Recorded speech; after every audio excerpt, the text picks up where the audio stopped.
decided to stay at the cabin tonight. Gary's gonna launch the drone. We've got an incredible sunset happening right now. So we're hoping to get some pictures of that. I mean, it's just insane. It's an insane evening. It's like 6 o'clock. Here he goes, he's gonna launch. Oh, it's gonna be awesome.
Well, hello to this dark video. Welcome to Lake City Adventures. We're having a little night out, a little cabin escape evening. We came up here earlier, got here just at sunset. We flew around a little bit, so hopefully there's some video of that you can see the sunset and see what this looks like. And now we're coming out here and we're gonna spend the night up at the cabin. We're gonna watch a movie or some TV shows. We just had some takeout food and now we're gonna have a nice little fire in the meadow. So there's the cabin. It's actually been a pretty warm day. So it's been about, I think it was like 42 degrees today. And we got up here, it was about 34. And it's just the last few little bits of light left. Buffy was up here earlier to light our heater inside and built this awesome little fire, big fire. And we've got some more wood that's pretty covered in snow. So we'll see if it's gonna be dry enough to burn or if this is gonna be a dud. But we'll give it a try here and see if we can get it going. We got these awesome fire starters that AJ got us. Brought a lighter that we had in the cabin, and I must have clicked that thing no less than 700 times, and it would not light. Brought matches, and they would not strike on the flint. So we brought a candle. Let's see if we can light the match with the candle and light the fire with the match. I thought getting the fire going would be the hard part, not just lighting the fire starter. Don't go out. Oh God.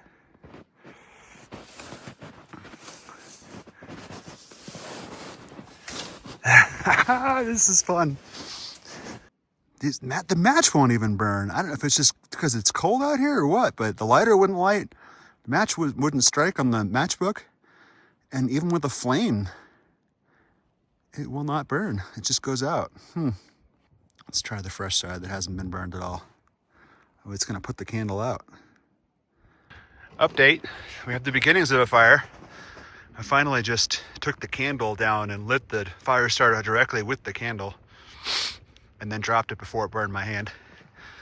And then moved some paper and some kindling around and I think it might go. We'll see. All right, it's getting darker, but here's the beautiful scene of our cabin with its solar-powered Christmas lights. And those are 18-year-old solar-powered Christmas lights that still work. They only work for about an hour, but they still work. And fire! It's a rager! It's a good thing I'm not dependent on my own skills for survival, because without a fire starter, I'm not sure I would have got it going. But it's going. It is built on a base of snow. So sometimes it burns down and then the snow melts and it's a puddle of water and it kind of kills the fire, but I think we're good here.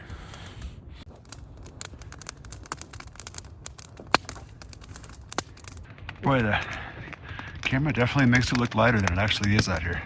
The stars are gonna be on point. They should be on point tonight. You look like you're warm. Yeah, I'm warm. I got my hat. It took me a while to find it. Buffy's walking over to the other cabin to check on a solar light. And she's worried about mountain lions. It's not an unreasonable concern. Oh my God, it's beautiful. She said it's beautiful. but she was worried about mountain lions. And I said, they're not going to come anywhere near here. We have a fire going. And then she said, what about over there? I said, well, you're on your own. She said, what if you hear me scream, come running? And I said, if I hear you scream, I'm going to run the other direction. I don't want to get eaten by a mountain lion. Well, you can only see the cabin getting lit up by the fire now. It's beautiful. It's going to be maybe a little bit overcast. We'll see if we can get some good star photos. I do have a tripod with me, so if it clears out and we can get some good star photos, I'll put those in the video.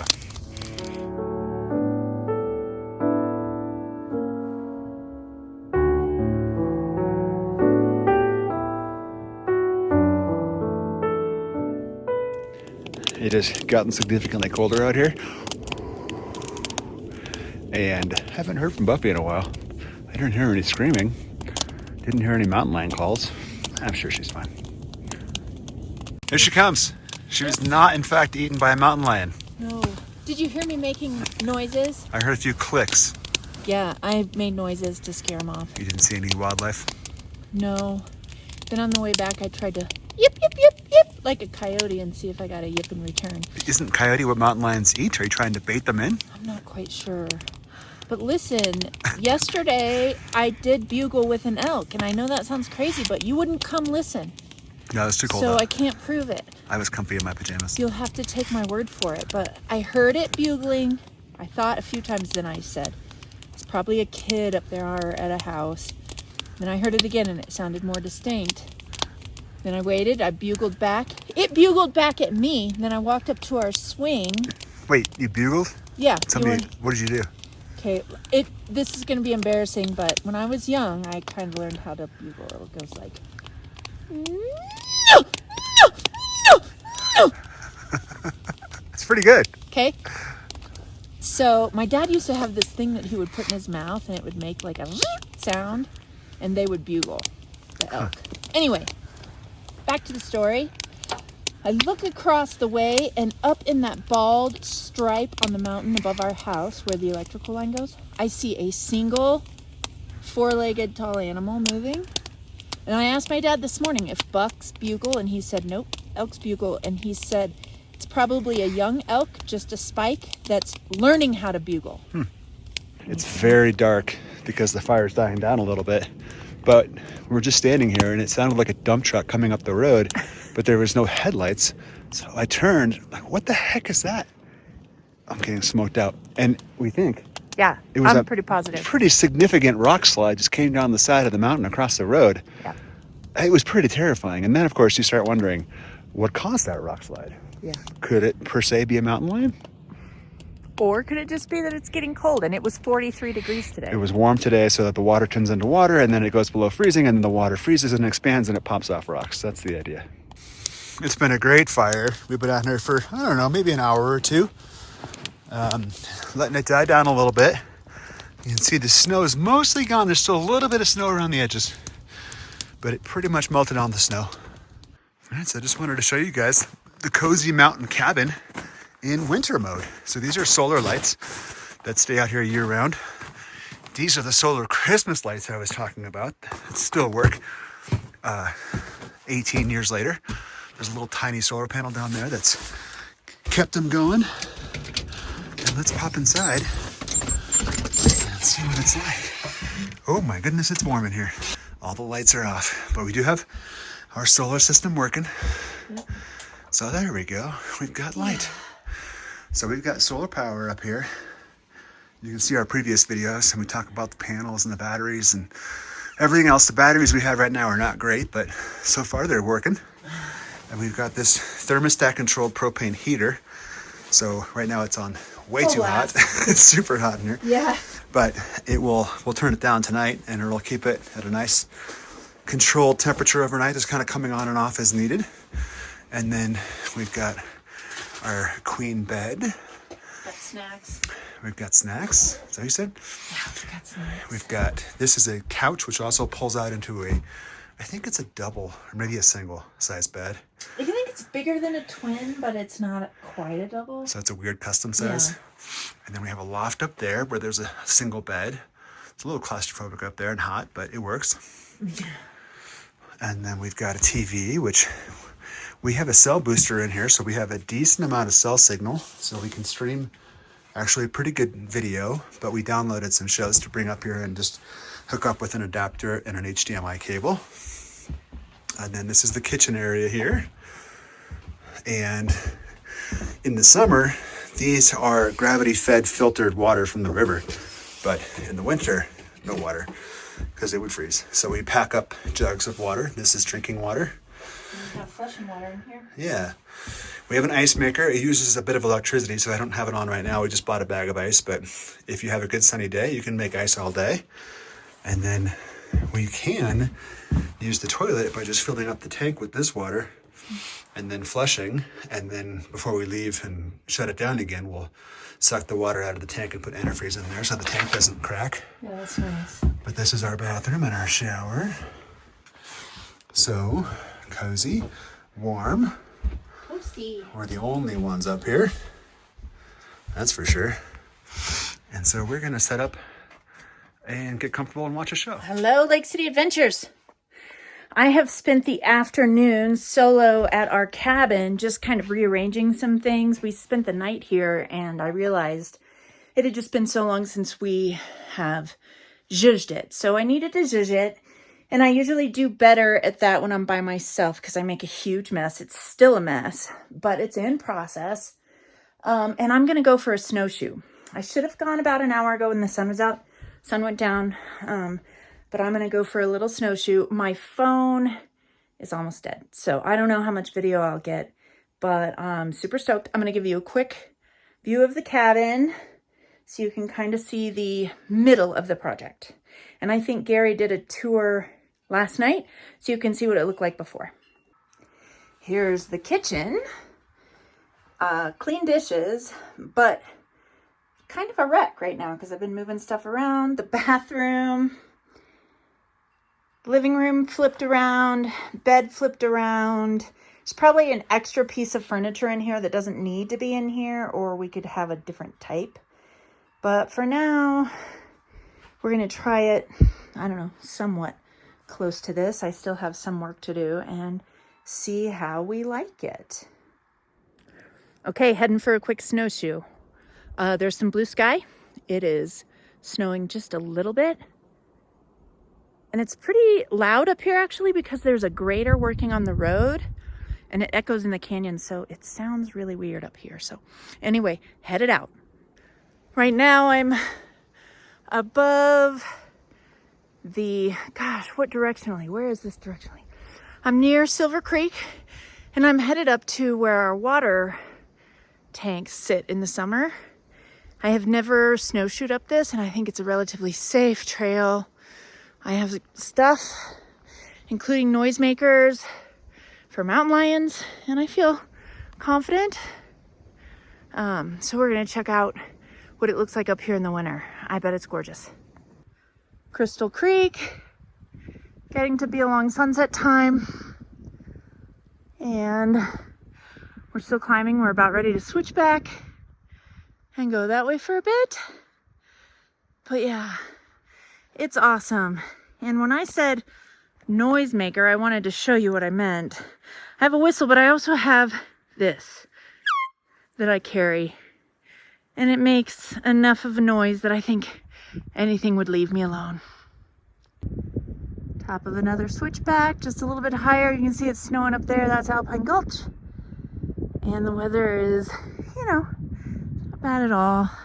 Plus I'm close to home. One thing I was definitely thinking about was last night when we were sitting by the fire at the cabin, we actually heard a rock slide from right over in here when the temperatures started getting lower last evening.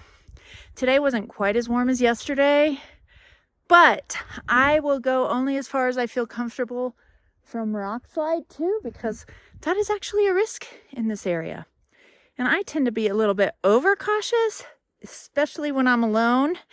Even if I'm packing everything that I can think of, I still am alone. So I keep that in mind, and I'm, again, really close. I can see my cabin from here. I might go up to one more switchback so I can see the creek, and then I'll probably head down. I motored along this area. Did not stop, just kept moving. You can see the pebbles at the bottom of this that are rolling off the hill. Not a huge hill, but it's steep. A lot of loose gravel under there. So just the right rocks goes loose, and so does the land. I'm in a safer spot where I'm standing, or I wouldn't have stopped. It's beautiful up here. And I think I'm actually gonna make it to the creek because I think the risk was more down there. It was higher down there than it is right where I'm at. So I'm gonna keep going. I think if you watch our videos, you might remember the surface hoar crystals that had formed on the snow around here, I don't know, maybe a month ago. That layer of crystals, I believe, I'm no expert, but that layer of crystals is underneath about 8 inches of new snow, I would say, in various between 6 and 10 probably. And it's all sitting on top of that really weak crystal layer. So that is when the snow is really extreme. Like, it will slip and crack easily. I'm almost down now, and I did not go all the way up, even though I really wanted to see the creek. I just got that eerie feeling inside, and I'm by myself. So I've learned to trust that. For whatever reason, I turn around and head back home, and that will give Gary and I something to go up to, because I would feel totally comfortable if there was just one more of us. And it's probably like 200 yards to the like waterfall spot that I see in the spring and summer. And I want to see it in the winter. So I'm going to have him come with me next time we get at least some decent snow. I am just leaving the cabin. I've been spending the last couple of days organizing and reorganizing and purging stuff in the cabin, and I'm pretty satisfied with where it is now, even though I have some more work to do up in the loft. The loft is kind of a holding zone right now. My stained glass pig made for me when I was a teenager looks pretty good in that spot, and now I can see out the window. Also have my solar bottle with fairy lights in it that work, so it will be like leaving the light on in here, and it'll look homey. Candle storage, that is from our wedding. That will always be there. Changed this around in here. I still need to work on putting a cloth around here and putting a cutting board or some sort on top. But there's extra storage. Put the spice rack that was in the bathroom out here. I plan to get this stocked up on spices. The bathroom, I already turned off the solar, so we're just going with the lights that we have. The bathroom is relatively the same. I did clear out this window because I like the stained glass. And then here's kind of where the big changes happened. So we are going to hang the TV, but we moved the bed here, and it's going to be so much better. This actually makes a little bit of like a bedroom area, living room area. Then we have the dining, and then we'll have the refrigerator. And then behind me, we have a little bit of a closet / storage area. The living area, very nice with the couch moved. The couch can be used as a bed in this position. And then we have the heater, and I believe we are going to put the TV on this wall. This TV on this wall with a mount that can swivel, so you can watch it from various locations. I am super stoked about the work that we did yesterday. Gary came up. He's got a really good design eye. And so he came up yesterday afternoon, and we really talked through what we wanted to do. And so I'm very happy with it. So stay tuned for more improvements. But for the winter, we're going to be able to just enjoy this when we want to. I have shut the cabin down completely. So nice up here today. It's been a nice few days. I smashed down a trail with my snowshoes yesterday out into the fire pit area, and that's more usable. So I'm hoping that Gary and I spend a bit more time up here in the coming months when, it's winter and we need to just kind of remind ourselves why living here is so nice in the winter and how quiet and beautiful it is. And hopefully we'll get to play with the drone and see some cool wildlife. I really appreciate you following along on this random little cabin journey that we've had for the last couple of days. I think it is awesome that we were able to come up, stay the night. Staying the night and not sleeping great really was a catalyst to change the cabin around to try to make it more comfortable. And also I moved the wind chimes. Yeah, I moved the wind chimes. Still close because I love them, but they're not right in our ear while we're trying to sleep, because that was real difficult the other day. It's about 3 o'clock now on New Year's Eve, and I'm headed home to start potato salad. Gary's been babysitting a smoked ham today in the Traeger, and we'll just be able to welcome in a new year. I'm ready to put 2024 in the rear view. I feel like 2024 was a lot of growth. I'm so grateful for a year of being cracked open and then having the opportunity, the time, the space, the support system, the love to be able to put myself back together again. So 2024 was a big, huge growth year for me. I'm blessed to have my amazing husband, Gary, in my life. We get along very well. We are very different, but we get along very well, thankfully, because we have our whole life to be together. My kids, both of my boys, have the kindest hearts. They are amazing humans, and I'm so proud of them and all that they are doing. And they're just getting started. I'm grateful to have a place this beautiful to come to and to call my own. And I'm super grateful to have both of my parents in my life right now and to have the space and time to be able to enjoy them, because time really does go quickly. So with that being said, I am off. Thanks for joining, and we will see you real soon.